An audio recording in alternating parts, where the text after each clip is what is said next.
Welcome back media Chhattisgarh. चलिए देखते हैं छत्तीसगढ़ की 25 फटाफट बड़ी खबरें। साथ ही डेली खबरों से अपडेट रहने के लिए चैनल को सब्सक्राइब करने के साथ वीडियो को लाइक करें। हरियाणा और जम्मू कश्मीर विधानसभा चुनाव में छत्तीसगढ़ के आईएएस और आईपीएस अफसरों को मिली अहम जिम्मेदारी, बनाए गए ऑब्जर्वर। हरियाणा और जम्मू कश्मीर में विधानसभा चुनाव की तारीखों की घोषणा हो गई है। जम्मू कश्मीर में 10 साल बाद विधानसभा चुनाव होने जा रहा है। जम्मू कश्मीर में 3 चरण और हरियाणा में 1 चरण में मतदान होंगे। वहीं दोनों राज्यों में वोटों की गिनती 4 अक्टूबर को होगी। चुनाव की घोषणा के बाद निर्वाचन आयोग सफल रूप से इलेक्शन कराने की तैयारी पर जुट गया है। निर्वाचन आयोग ने सेंट्रल ऑब्जर्वर की नियुक्ति कर ली है। पर्यवेक्षकों में छत्तीसगढ़ के 12 आईएएस और आईपीएस अफसरों को भी शामिल किया गया, जिनमें 9 आईएएस और 3 आईपीएस है। नियुक्त सभी पर्यवेक्षकों को 22 अगस्त को नई दिल्ली बुलाया गया, जहां सुबह 9 बजे से चुनाव आयोग की केंद्रीय पर्यवेक्षकों के साथ मीटिंग होगी। 20 ठिकानों पर चोरी की वारदात को अंजाम देने वाला 6वां आरोपी गिरफ्तार, लाखों रुपए का सामान जब्त। कबीरधाम, मुंगेली और बेमेतरा जिले में चोरी की वारदात को अंजाम देने वाले गिरोह के सदस्य पुलिस ने बीते दिनों पकड़ा था।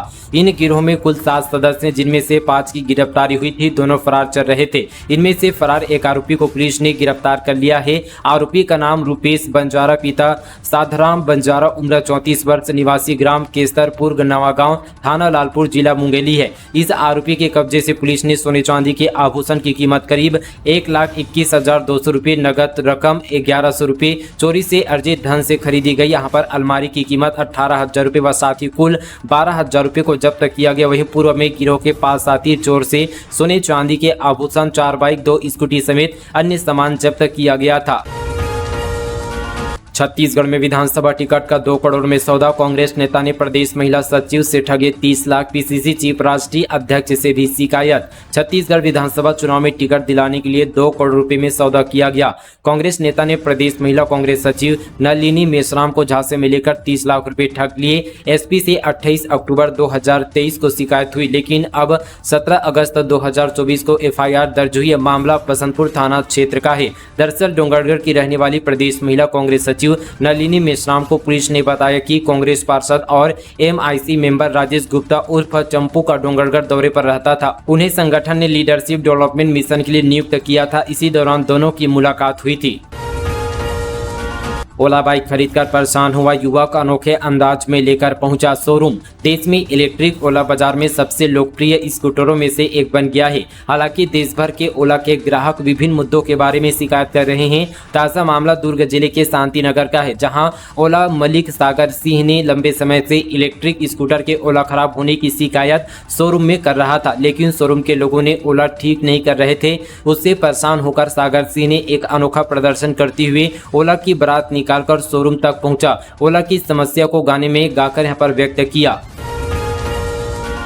छत्तीसगढ़ कांग्रेस 22 अगस्त को घेरेगी ईडी दफ्तर। हिंडनबर्ग रिपोर्ट में महाघोटाले खुलासे पर विरोध। 24 को देवेंद्र की गिरफ्तारी के खिलाफ हल्ला बोल। छत्तीसगढ़ कांग्रेस पीसीसी चीफ दीपक बैच के नेतृत्व में 22 अगस्त को ईडी कार्यालय का घेराव करेगी। हिंडनबर्ग रिपोर्ट में एसईबीआई चीफ यहां पर माधवी पुरी बूच के खिलाफ खुलासे और उससे जुड़े लोगों को लेकर प्रदर्शन करेगी। इसको लेकर कांग्रेस ने दिल्ली में 13 अगस्त को प्रभारी महासचिव और प्रदेश अध्यक्षों की बैठक में यह निर्णय लिया था। वहीं 24 अगस्त को कांग्रेस विधायक देवेंद्र यादव की गिरफ्तारी के खिलाफ सड़क पर उतरेगी। नेता प्रतिपक्ष डॉक्टर चरणदास महंत ने साथ ही यहाँ पर 20 अगस्त यानी आज को विधायक दल की बैठक बुलाई है। बैठक में सभी कांग्रेस से विधायकों को शामिल होने के निर्देश दिए गए हैं। बैठक में सरकार को घेरने की रणनीति तय की जाएगी। पुलिस ने अवैध राशन सामग्री के परिवहन पर की बड़ी कार्रवाई। भारी मात्रा में चावल, चना और महुआ जब्त।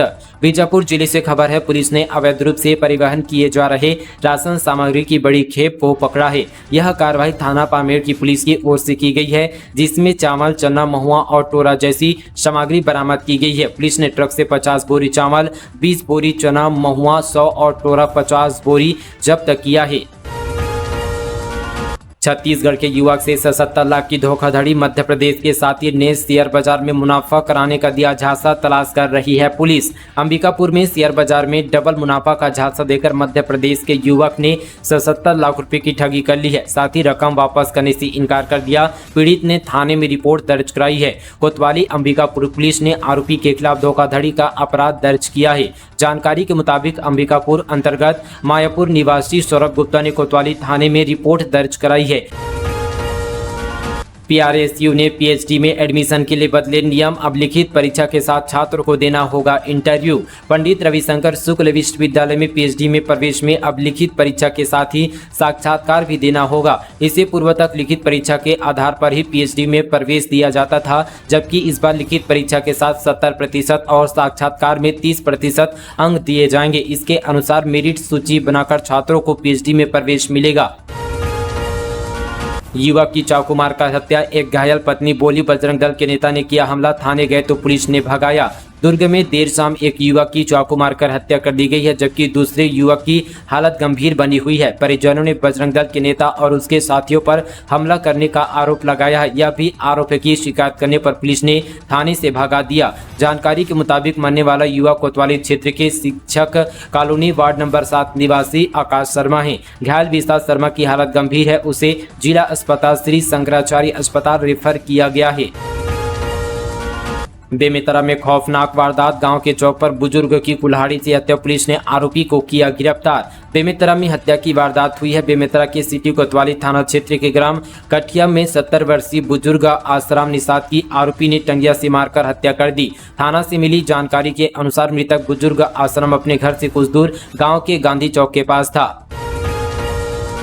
तांत्रिक ने कहा पति आपको और बच्चों को मारना चाहता है। रायपुर में अनुष्ठान के लिए महिला ने दिए 18 लाख रुपए, पुलिस से कहा डकैती हो गई। रायपुर के गुड़ियारी में 18 लाख रुपए की डकैती की खबर झूठी निकली। पति पत्नी के आरोपी विवाद का फायदा उठाकर एक तांत्रिक ने महिला से अनुष्ठान के नाम पर 30 लाख रुपए मांगे थे, जिसके बाद महिला ने उसे 14 लाख रुपए कैश, 2-3 लाख रुपए के जेवर उसे दे दिए। इसके बाद पुलिस के पास जाकर शिकायत कर कहा कि घर में डकैती हो गई। दरअसल मामला आदर्श बिहार गुड़ियारी के इलाके का है। पुलिस को रक्षाबंधन के दिन सुबह सुबह डकैती की खबर मिली है। पता चला कि एक घर में 3-4 लोगों ने डकैती की वारदात को अंजाम दिया है। पुलिस यहां पर डॉग स्क्वाड के साथ वहां पहुंची और जांच शुरू करती है। पहले तो डॉग स्क्वाड बार-बार परिवार के मेंबर के पास जाकर रुक रही थी। उरला यहां पर CSP मणिशंकर चंद्र ने बताया कि जांच में भी दूसरी ओर कहानी की ही सामने आ रही थी। जब कड़ाई से पूछताछ की तो पता चला कि महिला एक तांत्रिक के संपर्क में थी। मिनी आंगनबाड़ी की व्यवस्था होगी खत्म, अब सुविधाओं के साथ बढ़ी केंद्रों की संख्या। बलौदाबाजार जिले में महिला एवं बाल विकास विभाग ने योजना बनाकर बच्चों के स्वास्थ्य को सर्वोपरि रखते हुए मिनी आंगनबाड़ी केंद्रों की व्यवस्था को खत्म किया है। इन्हें अपग्रेड कर सभी मिनी आंगनबाड़ी केंद्रों को मुख्य आंगनबाड़ी केंद्र बनाया गया है। बलौदाबाजार जिले में 75 मिनी आंगनबाड़ी केंद्रों का संचालन हो रहा था, जिसे अब मुख्य आंगनबाड़ी केंद्र बना दिया गया है। मिनी आंगनबाड़ी केंद्र में सहायिका नहीं होती है, इसे आंगनबाड़ी केंद्रों के संचालन में कठिनाई हो रही थी। सिर्फ यहां पर आंगनबाड़ी कार्यकर्ता होने से अधिकतर समय आंगनबाड़ी केंद्रों को बंद कर कार्यकर्ता को अन्य कामों के लिए जाना पड़ता था, लेकिन अपग्रेडेशन के बाद ऐसी स्थिति निर्मित नहीं होगी। बता दें कि जिले के कसडोल विकासखंड में सर्वाधिक मिनी आंगनबाड़ी थे। कश्मीर की स्पेशल डीजी का छत्तीसगढ़ कनेक्शन, नलिन प्रभात के डीआईजी रहते दंतेवाड़ा में 76 जवान हुए थे शहीद, NHG को कर चुके हैं लीड। IPS अफसर नलिन प्रभात जम्मू कश्मीर के नए स्पेशल डीजी नियुक्त किए हैं। नलिन प्रभात का छत्तीसगढ़ कनेक्शन भी है। CRPF में जब DIG रैंक पर थे तब इनकी पोस्टिंग छत्तीसगढ़ में ही थी। उस वक्त दंतेवाड़ा में बड़ा नक्सल अटैक हुआ था, जिसमें 76 जवान शहीद हुए थे। बताया जा रहा है कि नलिन प्रभात लगातार प्रमोटर ही होते रहे हैं। कुछ साल बाद उन्हें देश की बेहतरीन कमांडो फोर्स से NHG को लीड करने का मौका मिला था। अब नलिन जम्मू में ऐसे हालात में भेजे जा रहे हैं जहां बीते साल से लगातार आतंकी घटनाएं बढ़ी है। 12% मसाले सुरक्षा मानकों के मुताबिक नहीं। विदेशों में MDH और एवरेस्ट की क्वालिटी पर सवाल के बाद जांच कंपनियों का दावा मसाले सेफ है। देश में बिक रहे 12% मसाले क्वालिटी और सेफ्टी स्टैंडर्ड के मुताबिक ठीक नहीं है। Food safety and standards authority of India ने देश में बिक रहे मसालों की टोटल 4054 सैंपल्स की जांच की। इनमें से 474 मसाले FSSAI के मुताबिक खाने योग्य नहीं थे। वित्त मंत्री OP चौधरी ने किया सुगम ऐप का लोकार्पण, अब कैशलेस और पेपरलेस होगी रजिस्ट्री। वित्त मंत्री OP चौधरी ने मोबाइल बेस्ड एप्लीकेशन सुगम का लोकार्पण किया। इस एप्लीकेशन में कोई भी व्यक्ति अपनी रजिस्ट्रीकृत दस्तावेज की संपत्ति स्थल पर जाकर स्थल का 3 साइड से फोटो तथा अक्षांश व देशांतर भौगोलिक स्थिति को रजिस्ट्री सॉफ्टवेयर में प्रविष्ट कर सकेगा। इससे संपत्ति संबंधी धोखाधड़ी व कर अपवंचन को रोकने में सार्थक मदद मिलेगी। बदमाश दीपक नेपाली का भाई दुर्ग एसपी से बोला, मेरे भाई को चोट नहीं पहुंचाइएगा, आपके भी बीवी बच्चे हैं, आईपीएस बोले नशे में लग रहा। दुर्ग जिले की जेल में बंद दीपक नेपाली के भाई लोकेश नेपाली का एक वीडियो सोशल मीडिया पर वायरल हो रहा है। उस वीडियो में लोकेश नेपाली दुर्ग एसपी से कह रहा है कि जेल में बंद उसके भाई दीपक नेपाली को कोई चोट नहीं पहुंचाइएगा। यहां तक कि यह भी कह रहा है कि आपका भी परिवार है, बीवी बच्चे हैं, सबको ऊपर जाना है। दीपक नेपाली कई सालों से महादेव ऑनलाइन सट्टा ऐप का पैनल चलाता था। जामुल थाने में महादेव सट्टा ऐप का पैनल चलाने के मामले में पहले भी लोकेश को भी गिरफ्तार किया जा चुका है। दीपक नेपाली जुलाई 2024 से हत्या के प्रयास के मामले में दुर्ग जेल में सजा काट रहा है। उसकी सुरक्षा को लेकर लोकेश ने अपने फेसबुक अकाउंट में एक वीडियो शेयर किया और दुर्ग एसपी को संबोधित करते हुए कुछ बातें कही। बाद में उसने वीडियो को डिलीट कर दिया, लेकिन तब तक वीडियो वायरल हो चुका था। बालोद जिले के 1,80,000 घरों में लगेगा स्मार्ट मीटर। जितनी बिजली खर्च करोगे उतना ही रिचार्ज करना पड़ेगा। बालोद जिले में भी जल्द ही हर घर में स्मार्ट मीटर लग जाएगा। इसके लिए सर्वे शुरू हो चुका है। डोंडी लोहारा ब्लॉक में स्मार्ट मीटर लगाकर ट्रायल भी किया जा रहा है। इस यहाँ पर CPDCL की यहाँ पर कंपनी लगा रही है। बिजली कंपनी की माने तो नए साल में लगभग सभी घरेलू उपभोक्ताओं के घरों में स्मार्ट मीटर लग जाएगा। छत्तीसगढ़ में निगम मंडल की फर्जी सूची वायरल। सौरभ सिंह, देवजी भैया जैसे 36 नेताओं के नाम शामिल। जानिए क्या है असल स्थिति। छत्तीसगढ़ के भाजपा नेताओं को निगम मंडल में नियुक्तियों का इंतजार है। दिसंबर में बनी भाजपा सरकार को लगभग 8 महीने पूरे हो गए हैं। इस बीच निगम मंडल में नियुक्ति को लेकर एक लिस्ट सोशल मीडिया पर वायरल हो रही है, जिसमें फर्जी बताया जा रहा है। इसमें पूर्व विधायक सौरभ सिंह, देवजी भाई पटेल, नंद कुमार साहू जैसे 36 नेताओं के नाम शामिल है। अलग अलग निगम मंडलों का इन्हें यहाँ पर अध्यक्ष बनाया गया है। लिस्ट वायरल होने के बाद भारतीय जनता पार्टी के नेता दबी जुबान में चर्चा कर रहे हैं कि इनमें से कुछ को इस बार मौका जरूर मिलेगा। बीजेपी की विचारधारा का समर्थन करने वाले व्हाट्सएप ग्रुप में यह फर्जी सूची कई ग्रुप मेंबर भेज रहे हैं। हालांकि रायपुर में कुछ दिन पहले आयोजित प्रदेश स्तरीय बैठक में भाजपा अध्यक्ष किरण सिंहदेव कह चुके हैं कि जल्द ही निगम मंडल को लेकर निर्णय किया जाएगा। फिलहाल कुछ तय नहीं है।